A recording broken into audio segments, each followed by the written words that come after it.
Hello, it's Tokofaji Mbesi. Hope you're having a fantastic day. And today I want to talk about keeping it simple. Yes, keeping it really simple. Sometimes this life can be so complicated and you find out that half of the things you're worrying about you don't even need. Seriously, that you don't need. You know, how long are you going to live? Okay, let's say give or take you live 100 years. Whatever you are sweating about today, is it really important for the 100 years you're going to spend on this earth? You know, I used to live in a 4-bedroom, 3.5 bath, 2-car garage house by myself. By myself. And I just realized that, what am I doing? This is insane. How is it possible that only me, I'm going to sleep in this whole big house? And I was not even happy being there. That's the worst part. I wasn't happy. I had this huge mortgage, this huge debt for a house that I didn't need the space. I was making my own life too complicated. You know, I moved out of that house, I think it was 2013 or 2013.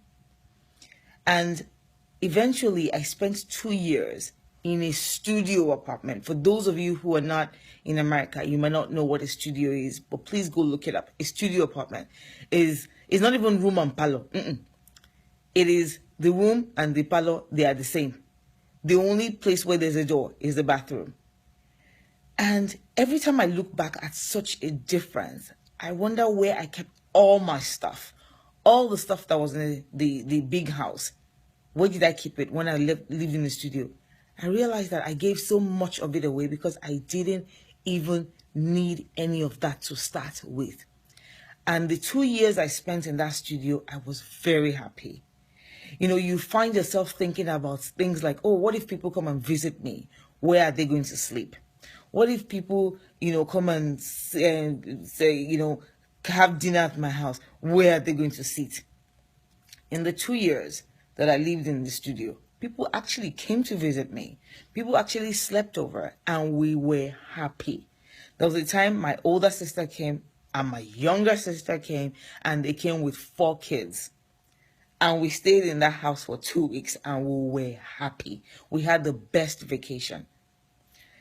I had another time when a friend came with 3 kids. We were happy. My brother came with his wife and 2 kids. And we all stayed in that studio and we were happy. If we stayed in the 3-level, 4-bedroom, 3.5 bath house, we might not even have had time to see ourselves and have conversations with ourselves.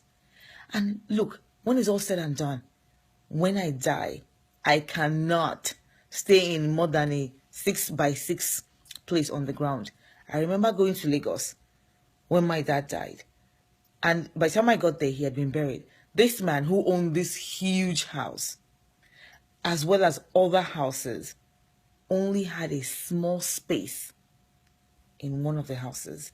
And in fact, he's lucky that he had a space in the house and not a public cemetery. Yeah, there was the option to take him to a public cemetery. Eventually, he's in a 6x6 in the house in Lagos.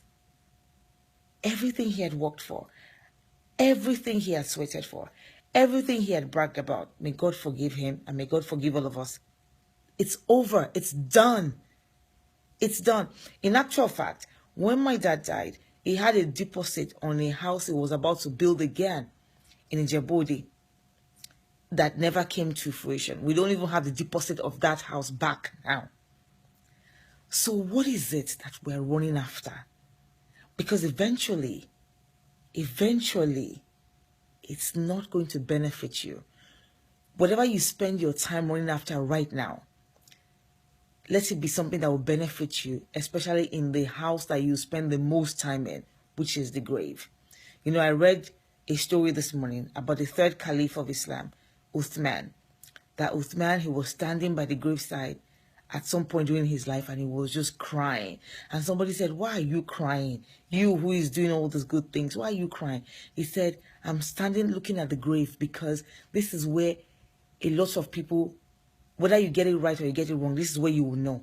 This is that holding point where if you didn't get it right, you're going to know that eternity is going to be bad. So, think about it and prepare for it. that big 25-room mansion, that big even 6-room mansion that you think you have in Texas, in California, in Maryland, in Lagos, in Lekki, wherever, it's not going to serve you.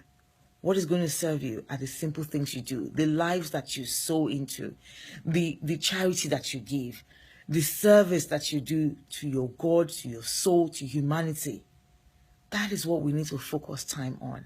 And if you look at the people that they are the happiest, you know, one of the people that I really envy a lot is my uncle, Professor Badamasi. I get to his house, very simple. I look at his clothes, very simple. I look at his diet, very simple.